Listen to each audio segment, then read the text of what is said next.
السلام علیکم۔ 22 دسمبر بروز جمعہ کو انڈین فورسز نے ڈسٹرکٹ پونچھ کے نوائی علاقے پیر ٹوپا پیر میں 3 کشمیری نوجوانوں کو ہلاک کر دیا گیا۔ ان نوجوانوں کو پہلے حراست میں لیا گیا اور دوران حراست تفتیش کے نام پر ان کو شہید کر دیا گیا۔ ان کی لاشوں کو مسخ کر دیا گیا اور ان کے جسم پر کٹ لگا کے ان میں مرچی اور اس طرح کا جو بدترین انسانی تشدد ہوتا ہے جو انڈین آرمی کا ایک خاصہ ہے، اور اس نے ہمیشہ کشمیریوں کے ساتھ اس طرح کے مظالم کیے ہیں۔ ان 3 نوجوانوں کو بھی اسی طرح ٹارچر کیا گیا اور ان کو اتنا ٹارچر کیا کہ آخر ان کی جان نکل گئی، اور ان 3 نوجوانوں کو قتل کر کے انڈین آرمی نے 3 بجے کے قریب جمعہ کے روز ان کے لواحقین اور ان کی فیملیز کو ان نوجوانوں کی لاشیں واپس کی۔ یہ کوئی کشمیر کے اندر نئی بات نہیں ہے۔ کشمیر میں اس سے پہلے بھی پچھلے 30 سال سے جو کشمیری نوجوانوں کے ساتھ، کشمیر کی عورتوں کے ساتھ، وہاں کے بچوں کے ساتھ جو مظالم ہوئے ہیں، ان کی ہی یہ کڑی ہے۔ اس سے پہلے بھی کشمیری نوجوانوں کو اٹھا کے لے جایا جاتا ہے، ان پہ بدترین تشدد ہوتا ہے، اور ان کی میں سے بہت سے اب تک جو ہے وہ گمشدہ ہیں یا مسنگ پرسنز ہیں، اور بہت سوں کی اجتماعی قبریں بھی دریافت ہوئی۔ کشمیر میں انڈین آرمی کا ظلم کوئی نیا نہیں ہے اور نہ بھی اس میں کوئی حیرت کی بات ہے، لیکن اس وقت جن 3 نوجوانوں کو قتل کیا گیا ہے، ان کا تو ایک تعلق جو ہے وہ پیر پنجال کے ایریے پونچھ سے ہے، اور زیادہ تر یہ سمجھا جاتا ہے کہ پیر پنجال کا جو ایریا لاجوری، پونچھ، مینڈر اور سرنکوٹ ہے، وہ عام طور پہ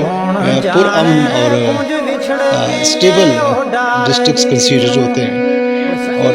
خاص کر ان نوجوانوں کا تعلق گجر قبیلے کی ایک شاخ جو بکروال ہوتے ہیں ان سے تھا، اور عام طور پہ یہ سمجھا جاتا ہے کہ جو گجر بکروال ہیں وہ انڈین آرمی کے فیورٹ بھی ہیں، اور انڈین آرمی کے ساتھ وہ بہت زیادہ کوآپریٹ بھی کرتے ہیں، اور ان کے لیے ہمیشہ وہ فیسلٹیز بھی پرووائڈ کرتے ہیں، اور کہیں آپریشنز میں انہوں نے انڈین آرمی کی حمایت بھی کی ہے اور ان کو ایک فیسلیٹ بھی کیا ہے اپنے علاقوں میں۔ لیکن یہ بات انڈین آرمی نے ثابت کر دی کہ وہ ایک ظالم اور قابض اور ایک قبضہ کرنے والی فورس ہے جس نے ہمیشہ کشمیریوں کو قتل کیا ہے، اور یہ قتل نیا نہیں ہے۔ وہاں وہ اپنے وفاداروں کو بھی نہیں بخشتی، اور وہ لوگ جو اس کے ساتھ ایک عرصے سے اس کے آپریشنز میں اس کی مدد کر رہے ہیں تو ان کو بھی نہیں بخشا۔ ایون کہ وہاں کے جو لوگ ہیں، جس طرح انہوں نے مظالم جو انڈین آرمی نے کیے ہیں اپنے اس کیمپ کے اندر جہاں ان نوجوانوں کو رکھا گیا تھا، یہ 4 سے 5 نوجوان تھے، اور ٹوٹل میرے خیال میں 8 سے زیادہ لوگوں کو گرفتار کیا گیا تھا، جن میں سے 3 کی ہلاکت ہوئی ہے، اور ایک کی جو اس وقت صورتحال ہے وہ انتہائی تشویشناک ہے۔ انڈین آرمی کا ایک اپنا ٹریک ریکارڈ ہے ظلم اور زیادتی کا، اور یہ گجروں پہ کوئی پہلا انڈین آرمی کی طرف سے جو ہے وہ ظلم نہیں ہوا ہے۔ اگر آپ کو تاریخ میں یاد ہو تو 1947 کو 6 نومبر کو جموں میں جو سب سے بڑا جینوسائیڈ ہوا تھا اور جو اجتماعی قتل کیا تھا انڈین آرمی نے، جب وہ 27 اکتوبر 1947 کو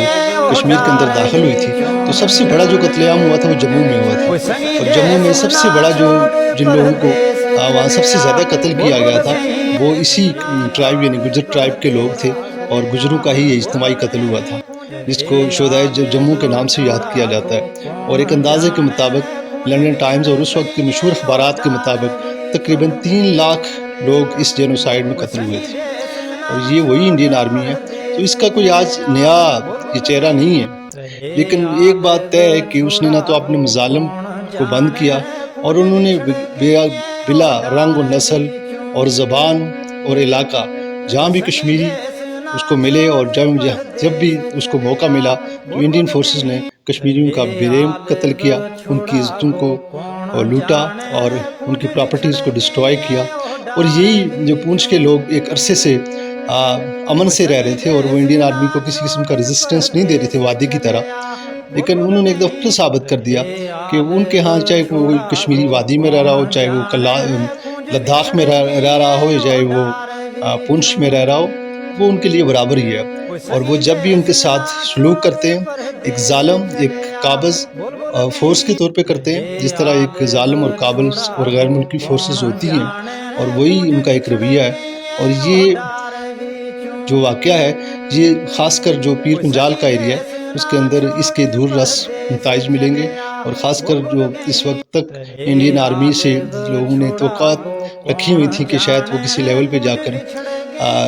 کوئی ایسا فارمولہ دے گی جہاں کشمیر کے اندر کوئی امن کی یا چین کی کوئی صورت پیدا ہوگی، تو وہ اب صورتحال نہیں لگتی۔ اب ان ایریوں کو جو سٹیبل ایریا تھے جہاں اتنی ریزسٹنس نہیں تھی کشمیریوں کی طرف سے، اب ان ایریوں میں بھی ظلم اور زیادتی کا ایک نیا دور کا آغاز ہو گیا ہے، اور جس کا جو یہ نہیں پتہ لگتا کہ یہ ظلم اور یہ زیادتی آخر کب ختم ہوگی، جو 27 اکتوبر 1947 سے انڈین آرمی نے شروع کی تھی اور آج تک چل رہی ہے۔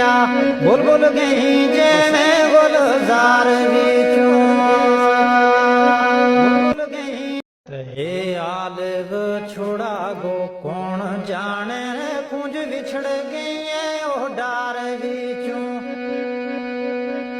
کوئی سنگی دیس نہ چھوڑ پردیس چلیا بول بول گئی۔